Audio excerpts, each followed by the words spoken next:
Good morning, everyone. So today we will be discussing about the Vygotsky's theory of socio-cultural cognitive development. So if we say Vygotsky theory of socio-cultural cognitive development, it is a theory about the child development. Says that cognitive development occurs as a result of a social interaction. So in this way, learning is innately collaborative, so he believes social negotiation was essential for building knowledge and understanding concept.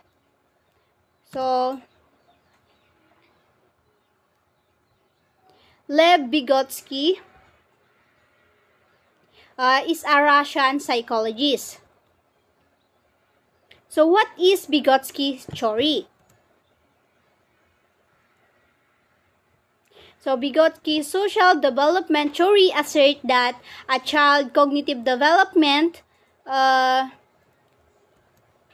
learning ability can be guided and mediated by their social interaction. So, this theory or his theory, also called Vygotsky's socio-cultural theory, so state that learning is a crucially social process as opposed to an independent journey of discovery. So, next is the Vygotsky concept of more knowledgeable other, so or MKO. So MKO refers to someone who has a better understanding or a higher ability level than the learner. So with respect to a particular task, process, or concept. So this MKO, more knowledgeable other, it is someone who has a better understanding or higher ability level than the learner. So in reference to the specific task, idea, or concept. So the MKO can be a teacher, a parent, a peer, or another adult. So the MKO facilitate learning by providing demonstration and guidance. So next. So many times, for example, many times as a child, peers, or an adult children may be individuals with more knowledgeable experience. So more the Vygotsky of the MKO, it is the child's appears or an adult, maybe it a child's or an adult, children may the individuals with more knowledgeable or more experience. So next, the Vygotsky zone of proximal development. So Vygotsky zone of proximal development. So this is the 2 easy zone, the zone of proximal development, and the 2 hard zone and the 2 hard zone. So, if we say 2 easy zone, so what the student can do without help? So, ano ba nga yung mga bagay na kayang gawin ng mga bata without the help of the others? And the next is the zone of proximal development. So, if we say zone of proximal development, so what the student can do with help. Ano ba yung magagawa ng mga bata na kailangan, ano ba yung gagawin ng mga bata na kailangan nila ng tulong sa mas expert sa kanila o kaya yung may mga experience na. So, the next is the 2 hard zone, so beyond the student abilities. So, learner's assistance in the ZPD, first, the more knowledgeable others, the teacher and the parents or peers, educational technologies, and scaffold, prompting, open-ended, and questioning or modeling.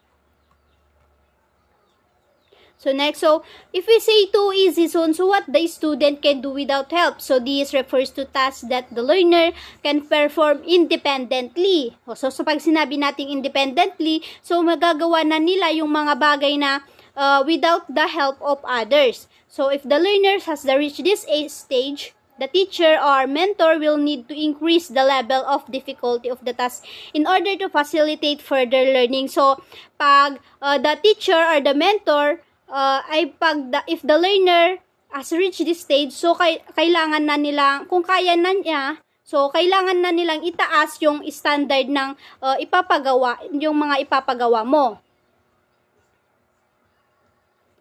Next is the zone of proximal development. So zone of proximal development, so what the student can do with help. So this is referred to as their zone of proximal development. So in this stage, the learner needs the guidance of a more knowledgeable others to help them complete the task. So dito kailangan din ng help of others upang mas kailangan nila ng kasama o kaya katulong na mag-guide sa kanila upang gawin ito. So, it's either the teacher or a peer or yung mga mas marami pang experience or alam na yung mga may alam na.